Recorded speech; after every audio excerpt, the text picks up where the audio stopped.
kukuha ka ng dalawa dito sa kabila. Ganun lang, ganun yun. Tapos pag nabuo na itong dalawa to, ito naman daw pagkasamahin mo siya. Ganun yun. Kaya makakabuo ka ng ganito ngayon. Ayan, ganyan ang kalalabasan niya. Ayan na yan. Sanib-sanib sila. Hati-hati. Ganda tingnan. Ito, 6. Anim yan sa simula. Tapos apat na to, 6 din doon. Sa dulo.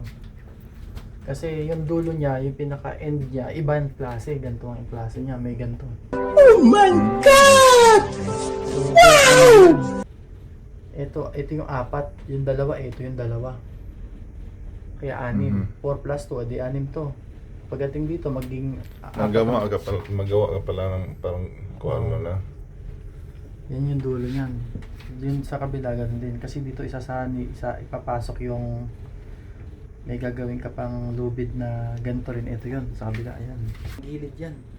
Sa kahoy, nakapasok yan dito pag ganun.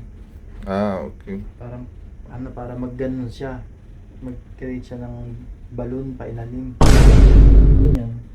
Ito, pagkasanibin mo itong dalawang to, i-create ka ng ganito. Tuloy-tuloy yan hanggang doon sa ilalim. Yun na yung parang gawan ng tali. Ayun ang kakabit mo sa kahoy. Malapad pa rin siya. Kailangan palikit ito mabuti.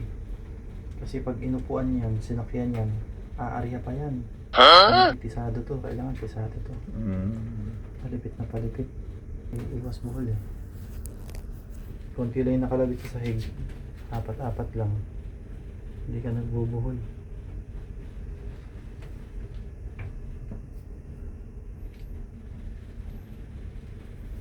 Ibig sabihin, kahoy pala yung nakadulo nito. Oo, yung dulo niyang kahoy. Hindi pala yung...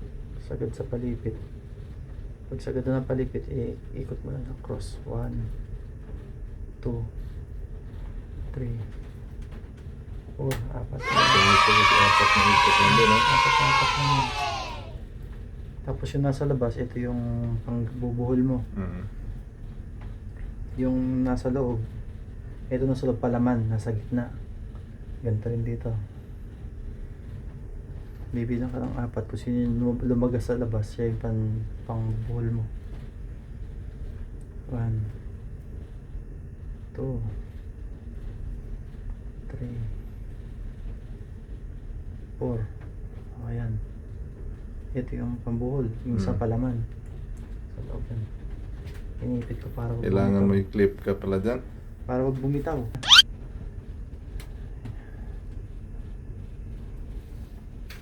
Yan yung ginagawa. Mabilis yung diskarte niya eh. Kasi wala nang clip-clip ako. Ganito pa. Sanay na no? Oo. Mabilis siyang tumira. Ito, mas comfortable ako dito eh. Hindi ka ba mahirapan?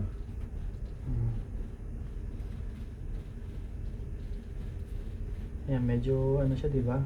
Palubaloktot. Taki mo lang to. Lagyan ko muna siya ng 2-3 buhol pa para kumapit.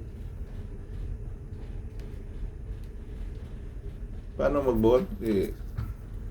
Ito, kung sino yung nasa... pag lusot niya dito yan, hawak po mo to. Ito yung lusot mo. Ito yung ito na yung babata. Ayun, ito na yung babatakin mo ngayon.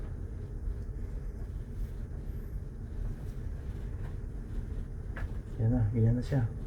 Titisay mo siya ngayon. Ayan. Alternate yan. So kung ito yung nag-ibabaw kanina, ito naman yung ibabaw ngayon. Tignan mo, ayun o. Ibabaw siya. So ito na may papatong mo sa ibabaw. Tapos yan naman. Ito naman sa ilalim.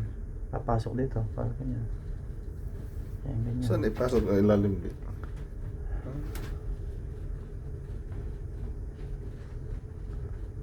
Dito. Sa ilalim. Ayan o.